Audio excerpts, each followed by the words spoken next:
I am not here to debate with anyone. I only debate with my equals. All others I teach.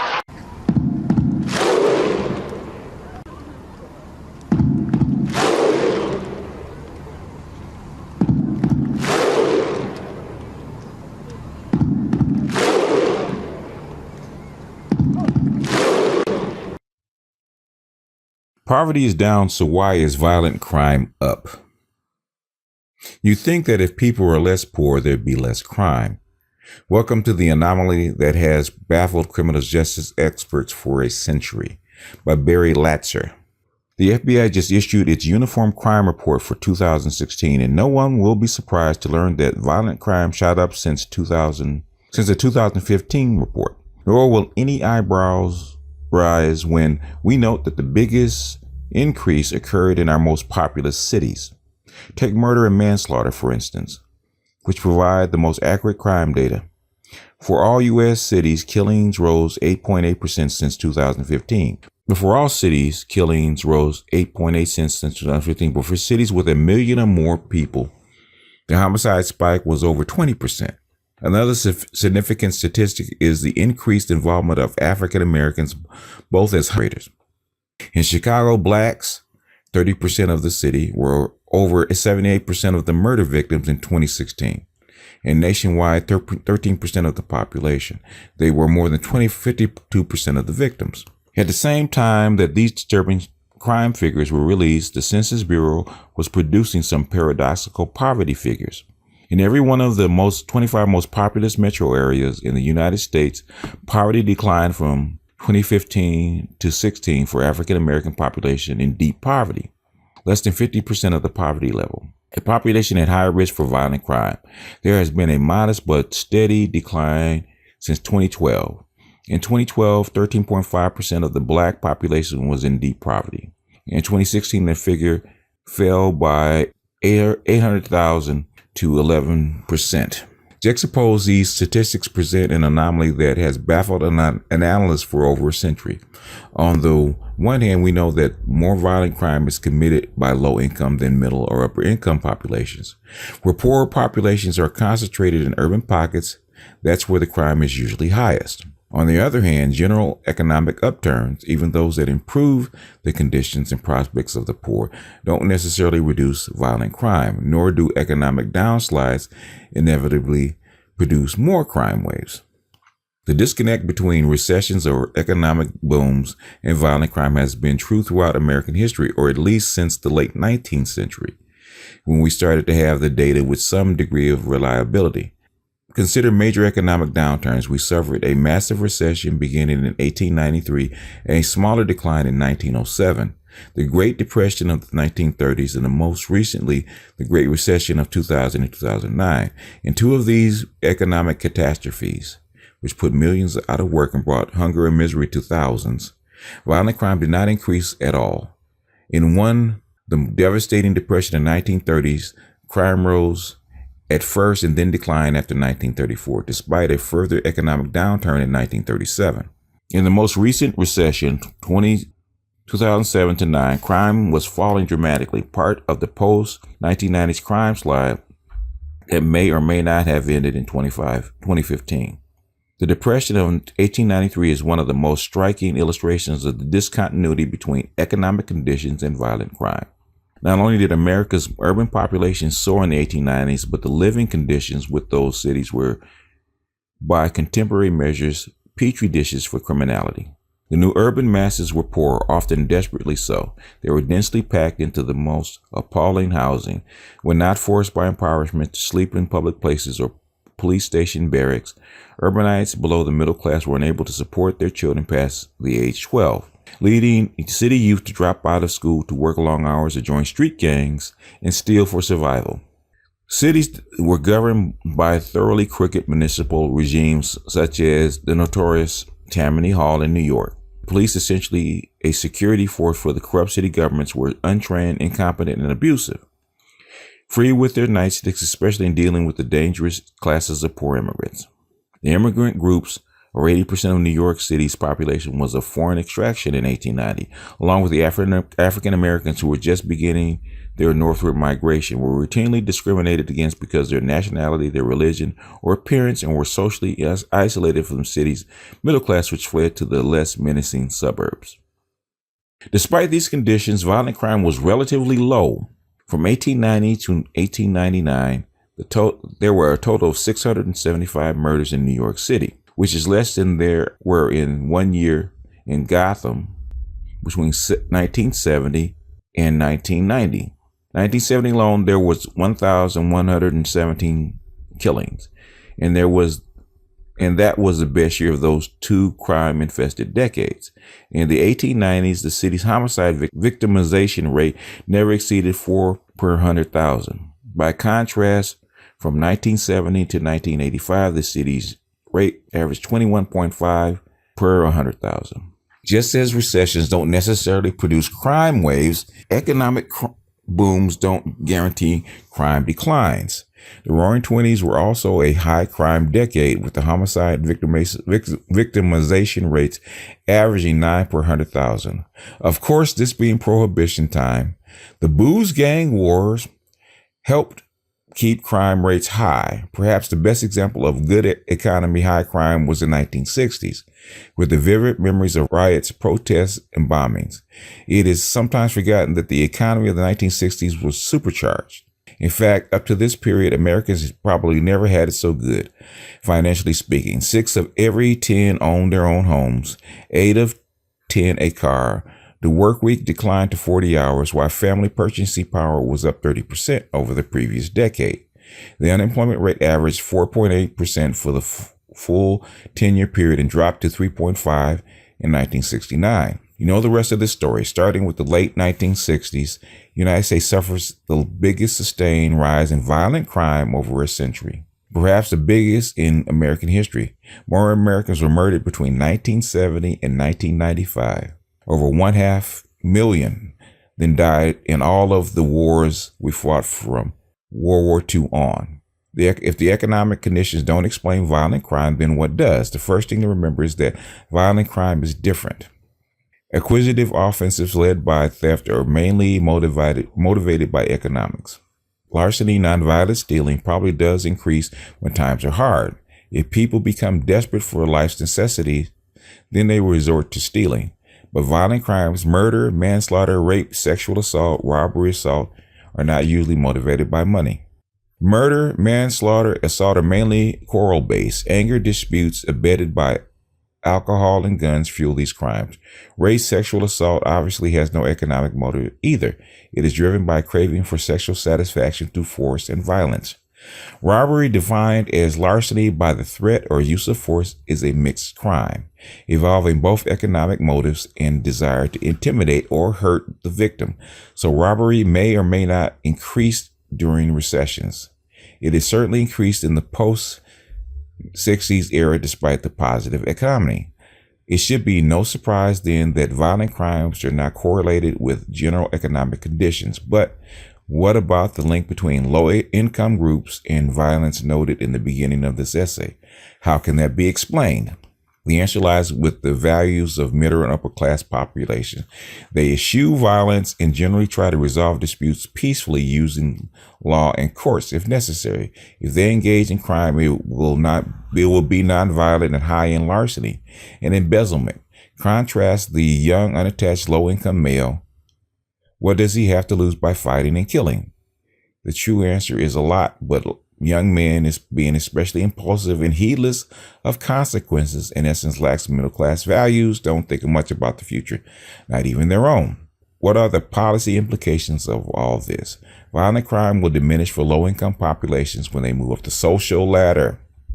This happened with the 19th century Irish immigrants whose violent crime involvement was akin to the involvement of African Americans in the 20th and 21st centuries. But who today talks about or even knows about Irish American crime? That's because the assimilation of the Irish, they're moving into the middle class, removed them from the violent crime roster. It took 2 or 3 generations, but the Irish melted in. And I firmly believe that as we overcome our long, sad history of racism, the same thing will happen to African Americans. Does this mean that raising groups to the middle class, as liberals have long advocated, is a type of crime control? In a sense, yes.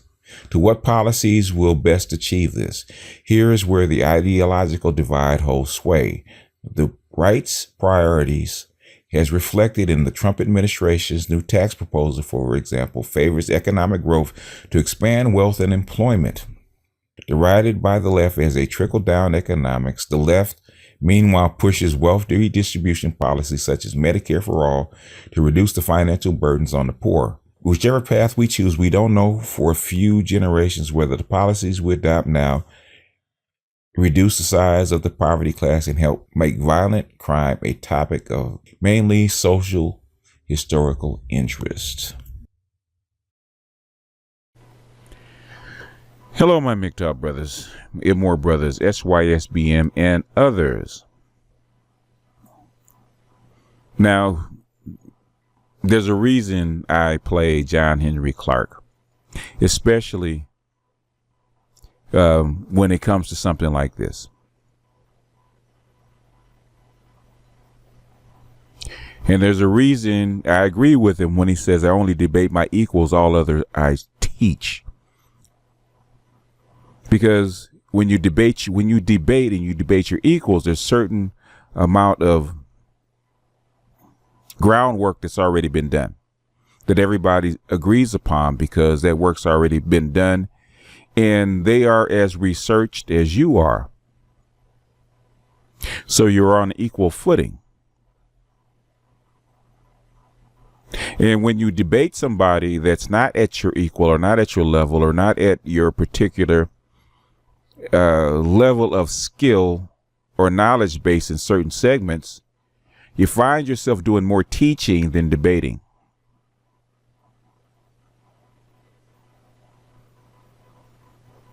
Which is why I don't normally allow what I call mud wrestling on my channel, especially on my Hangouts, because I think there's far more important things to be done than basically windshield washing the same old tired arguments that have been going around since on the last 50 years, because the subjects and the evidence that he thrown up at the window are basic talking points that have been going around for the last 50 years and have been researched to death.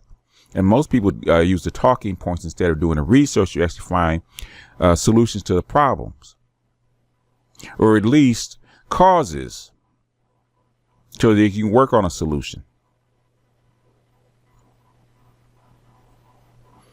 Now, the last mud wrestling session that I had on my last Hangout on Saturday, where Obsidian actually insisted on coming on because he had something to clear up. And it's the same old debate that we had 2 weeks, 3 and 4 weeks prior. The same thing, the same argument. But nothing new actually came of it because people want to stay in their corner and stay with their talking points. I don't mind that. But I don't like it to clog up my channel on bullshit. Especially when I ask questions, pertinent questions about the subject, and people have no answers. They just have opinions. And since I am not a pundit,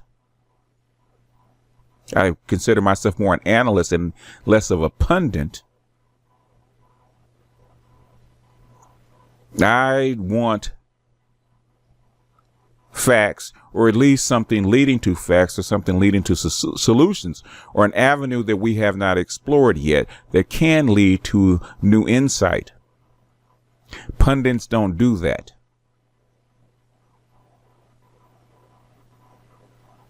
Researchers dig up the facts. They read the books. They dig up the facts. When I actually do research, I am not looking just to dig up facts. I am looking for new insight into those facts to actually weave together a narrative and a thread to where it can lead to a new truth or a new solution, or at least new reasons why certain things exist as an explanation. Now, during our mud wrestling session, Obsidian has offered this as proof that poverty does not cause crime. I read the article into the record because I wanted to be complete. He only read it partially, but I read the entire article into the record. I'm going to put a link in the description. You actually go back and look at it. And the first time I read it, I thought it was kind of half-baked. Then when I reread it and actually looked at who wrote it, and it was on the Daily Beast, which is a right-wing, basically news blog, I found out that it was slanted. Not only was it half-baked, I found out that the facts that he decided to actually elucidate were only half-baked and cherry-picked. It was a bullshit article. It was half-baked and it was lousy journalism. But the article, as you know, was named "Poverty is Dying, So Why is Violent Crime Up?" And he basically went through, he didn't even go through a whole series. He just basically rattled off a couple of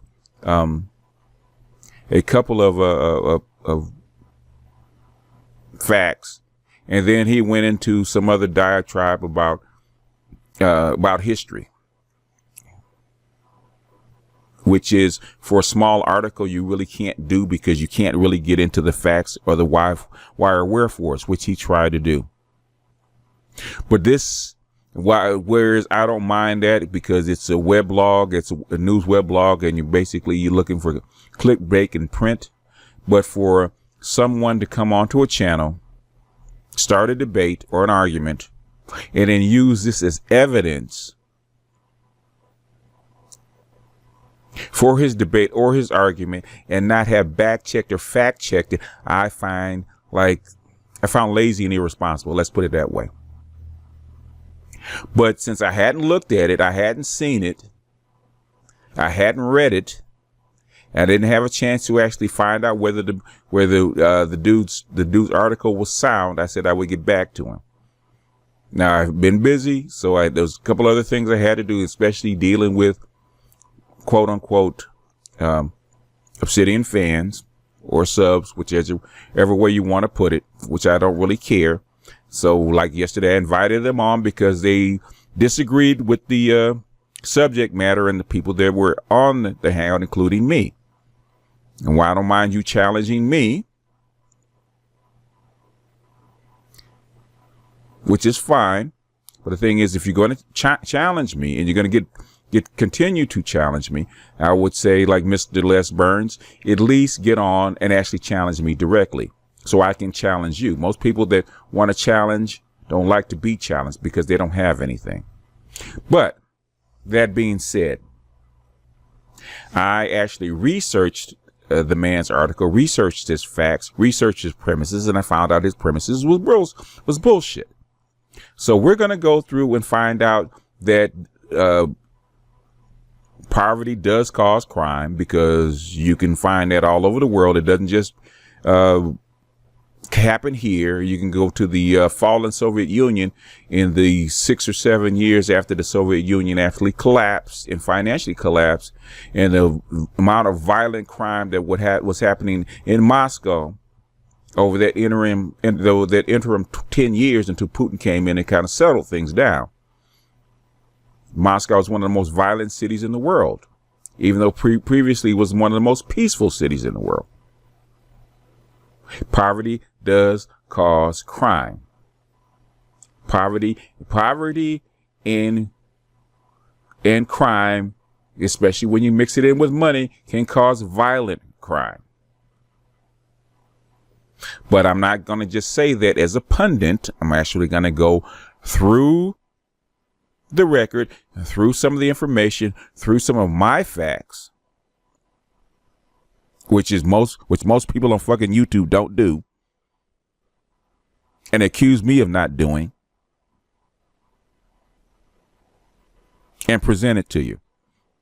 Anyway, this is, I can't remember. This is from, I think this is, it's a Chicago newspaper. I can't remember which one, but I will put it in the record so you can actually view it.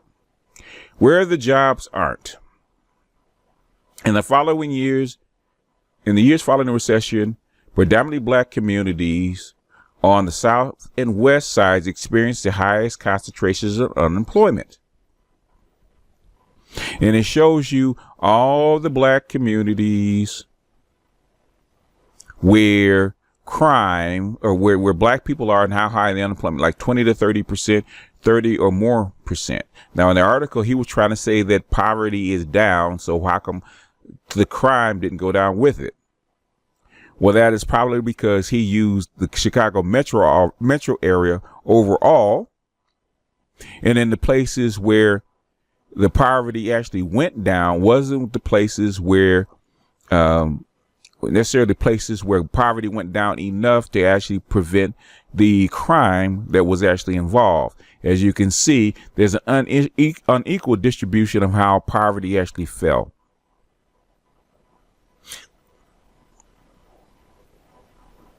Chicago's black workforce has faced much higher jobless rates than the city as a whole over the past decade, with unemployment remaining above pre-recession levels. So in other words, the poverty went down, but it didn't go down equally for everybody, which is something he didn't do a breakout on when he talked about violent crime, even though crime and violent crime have more than one component. Crime is normally an act of poverty, Violent crime has other components that we will get into, but we're going to work on the poverty piece first.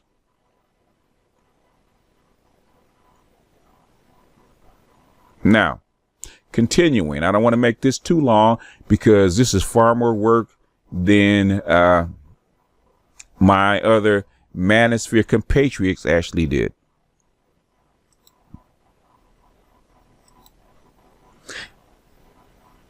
Now, another component of poverty. So even though,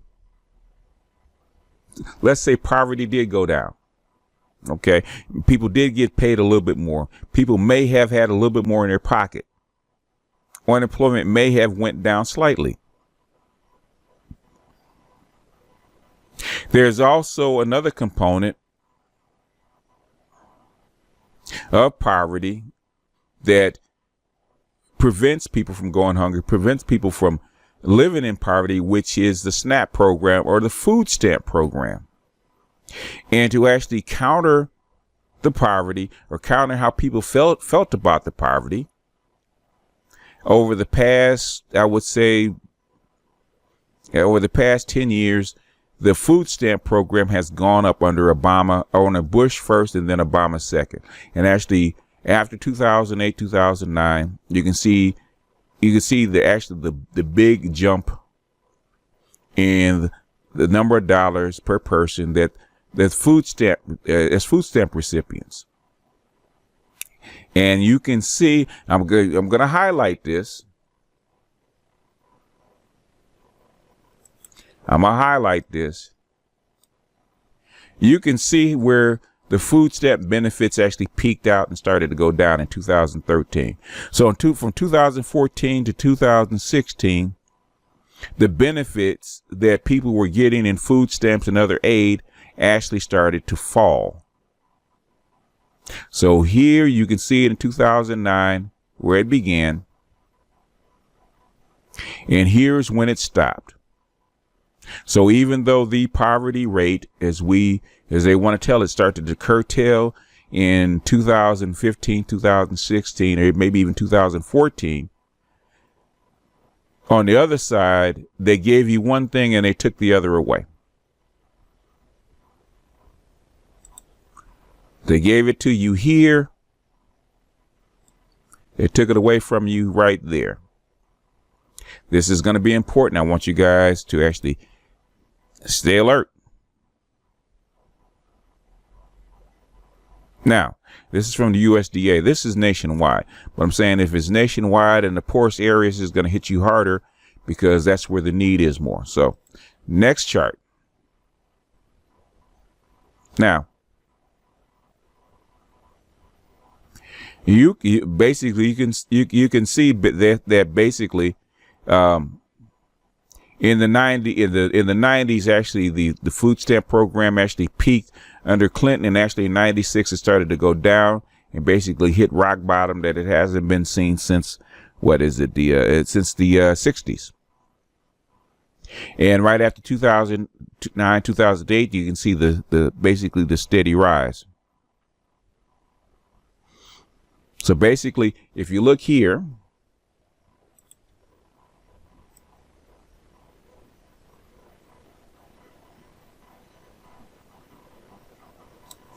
that basically the food stamp program was basically within rates, basically within a normal rate, a normal range until 2008, 2009. And here is when President Obama actually to forestall what was happening with the economic downturn and the financial crisis that put people out of work. He actually forestalled the poverty, or helped out with the poverty, by doing things like upping the SNAP program or the food stamp program. And you can see where it peaked out, as like on the other chart. You can see where it peaked out. 2013.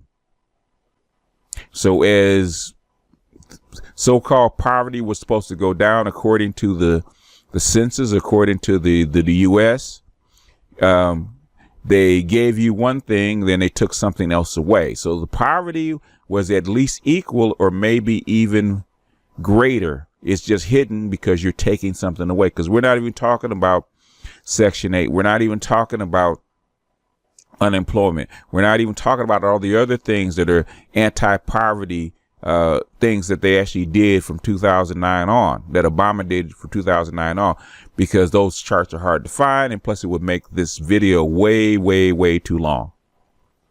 And I'm not going to do that much work for free. Okay. Next chart. This is what? Poverty, race, and homicide in Chicago community areas. Look at this. Look at this. Is there a correlation between poverty and homicide? Poverty, race, and homicide all mixed, does it not?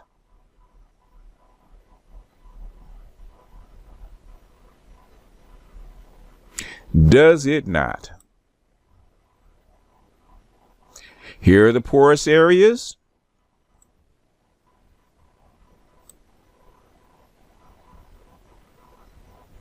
And here are the highest homicides.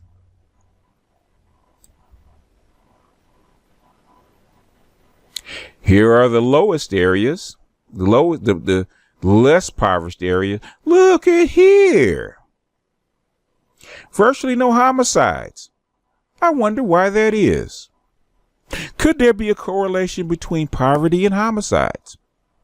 Not saying that's the only reason.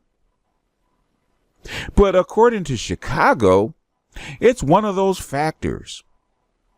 To say that poverty and homicides don't go hand in hand is bullshit. Because guess what? The quantification, the quants actually shows up. It actually reflects it out in the numbers. Oh, if people aren't poor, they don't kill each other. They don't rob each other. They're less likely to rob each other.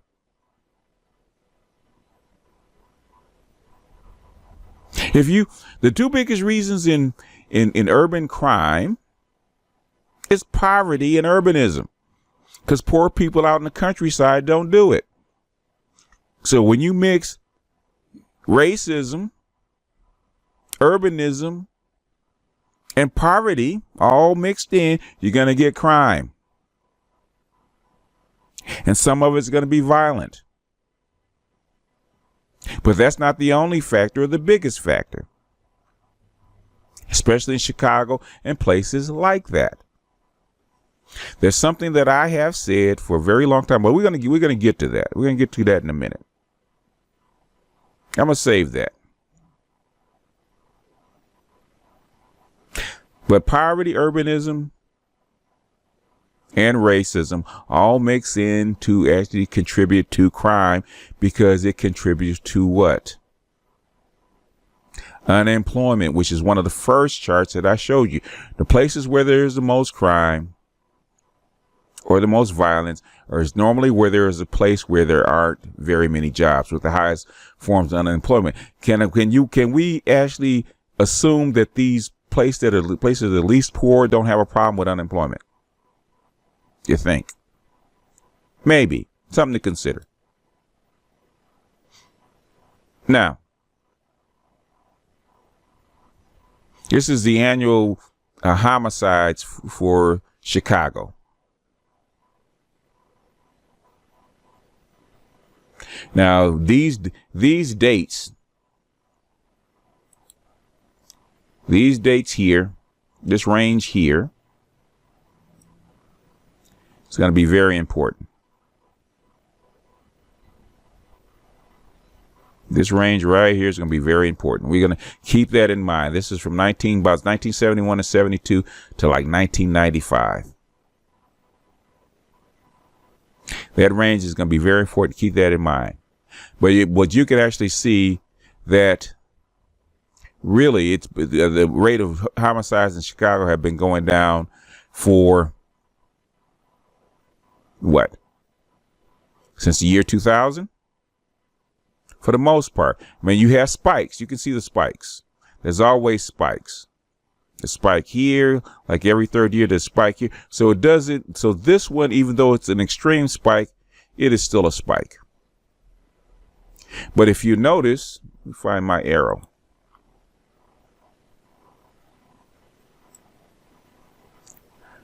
When the homicide started to go up in 2015 is right after what? It actually pretty much coincides with what? Obama doing what? Taking people off of snap cards. When the rate started, when the reversal year is 2014. Reversal year is 2014. And as more people came off of snap cards, guess what? Poverty went up. Guess what? Crime went up.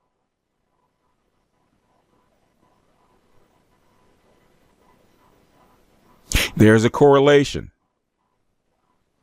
But nobody looks for it.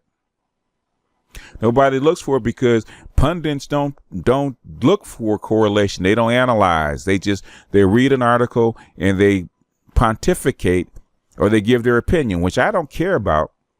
Someone giving their opinion. They can give their opinion, and 9 times out of 10, I don't really care. I won't even challenge it. That's your opinion. Those are the facts that you use. And especially in the manosphere, I kind of leave it alone. But when you bring it to my platform and you challenge me with this bullshit, with this fucking bullshit article, well, then you have basically stepped onto my field of battle.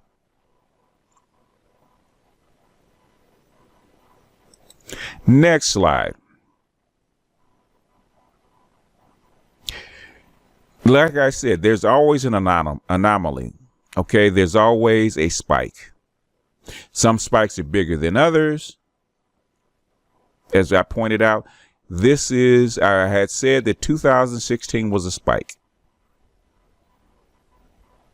And he picked an article in 2000 that was printed in 2017 before what? The 2017 numbers were out. And I had read another article that said that even though that crime was up, even the Justice Department said that you can't, that 1 year does not make a trend because there's always a spike. This is that spike right there. That's a spike. What happened the next year? It went down. Now, 2018, we don't know what's going to happen. Now, it could go on and continue the trend.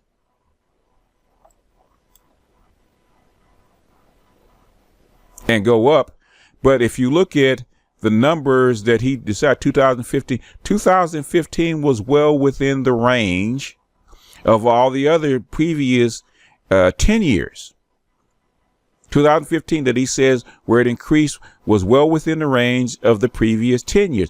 Now, the only anomaly was 2016, but it stands by itself. And the very next year, it went back down closer to the normal range. Now, there's mitigating factors in why that happened, and that we just showed that that's a possible mitigating factor, which is that even though the poverty rate went down, removal of the anti-poverty policies from the poor, especially from those poor areas that haven't recovered as fast as other areas, that it could be a reason why you have a spike in violence. Could be. But to say that definitely that it could not be, and poverty does not cause crime or contribute to crime, is absolute utter hogwash and bullshit. So if you're going to use the article, at least backtrack the article and vet it. Don't just present it as evidence and not vet it. A lot of people present evidence and expect you to vet the argument, you to vet it. And you haven't done your homework, which he hadn't, which is the reason that we questioned him.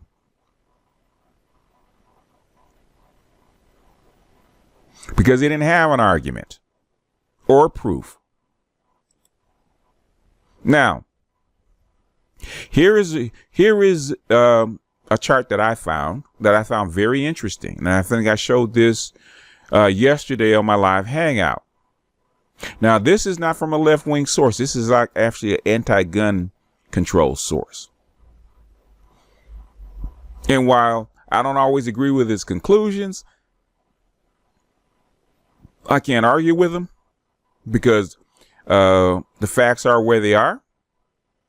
And as far as gun control is concerned, I'm not really interested in that. But the thing is, what he does show is something that I have said.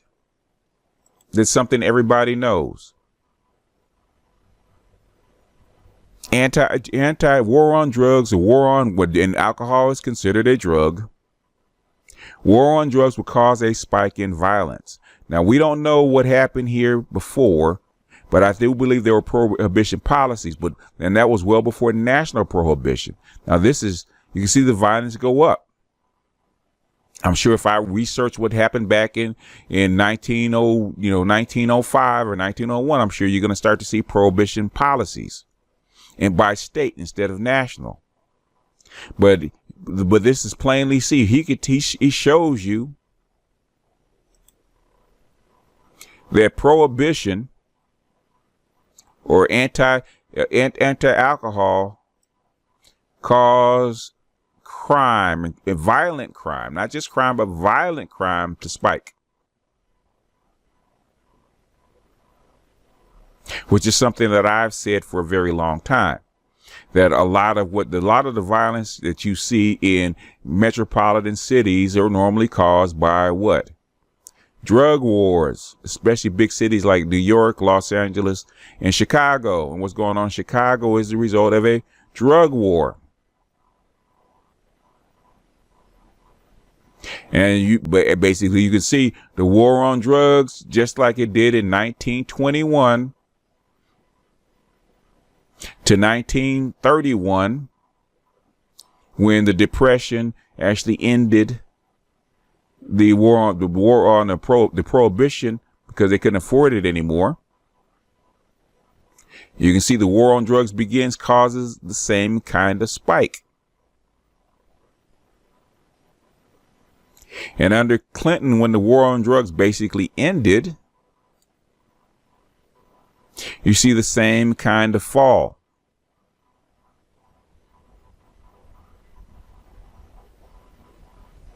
Now there's a separate thing going on, not really a war, because most of the drugs that are now in the hands of or in middle America, so you don't see the same kind of war, same kind of urban crime.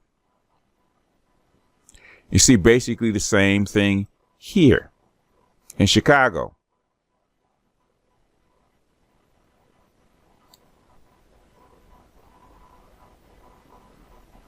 But drugs cause the biggest spike in crime and homicides nationally and in urban areas.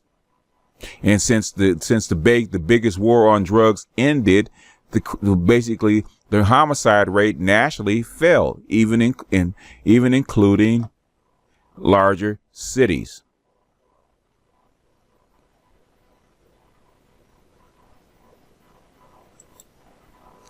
Now this is, I do believe this is a Chicago newspaper, and you can see the Chicago PD in the background. The war on drugs brings unwanted violence to the United States. Gang violence amplified by the war on drugs. Many gangs tend to sell drugs to help support their organizations. These gangs are normally extremely violent and tend to deal with each other competition by eliminating them through intimidation and even murder.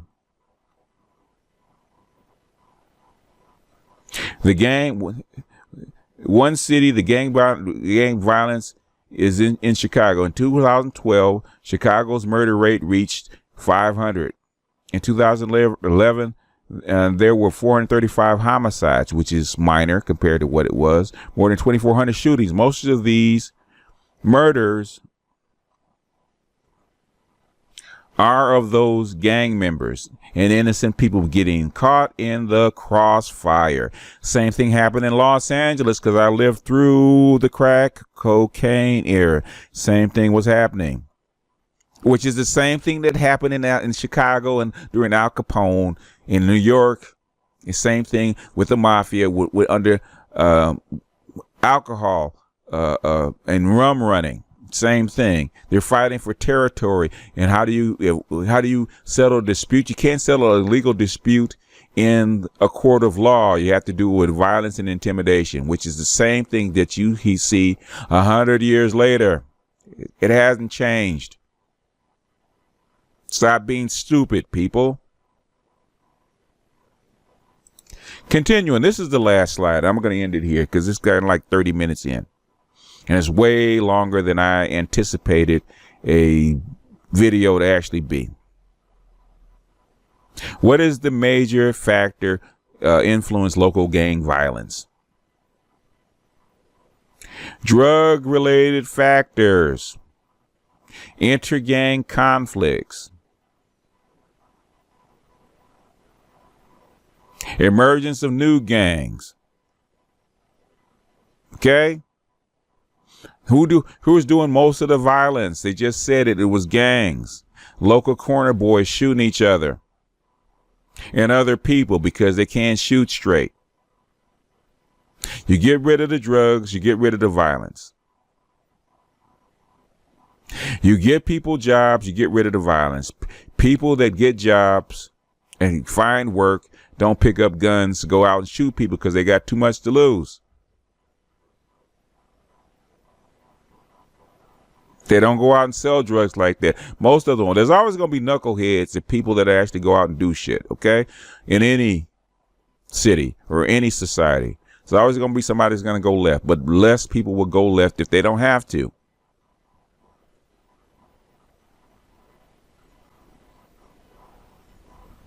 It is what it is. But this is my response to that bullshit article that was submitted to me from the Daily Beast by Obsidian. I have shown and refuted the argument that he put forth because he didn't show any evidence. He did exactly what everybody else does. You're a pundit. You don't do your research. The guy should have retracted the article because it is just what it says, bullshit. He tried to make a historical argument and he didn't even do his due diligence. But this is my response. I hope that you guys can get something out of it. If you're going to retort to me, you're going to respond to me in any kind of evidence, don't come with this. Don't come with the punditry. Don't come with your fucking opinion. Show the slides, show your theory, and support it. Anybody can talk. Normally, when I used to do this, the actual videos came out once a week because it does take time to put this stuff together. But I've talked long enough. I'm submitting this because I normally I wouldn't have done this but I had promised him that I actually would give a response to the article since he thought it was so important that I should respond to it and rebut it or actually comment on it. This is my comment. It's a bullshit article. Do your work, do your research. Don't come with no more bullshit like this, man. Come with something serious if you're actually going to challenge me. Okay. Now, that's why I only debate equals and all others I teach. Lesson learned. Class is dismissed. BG is out, and I will see you guys on the next one. Peace.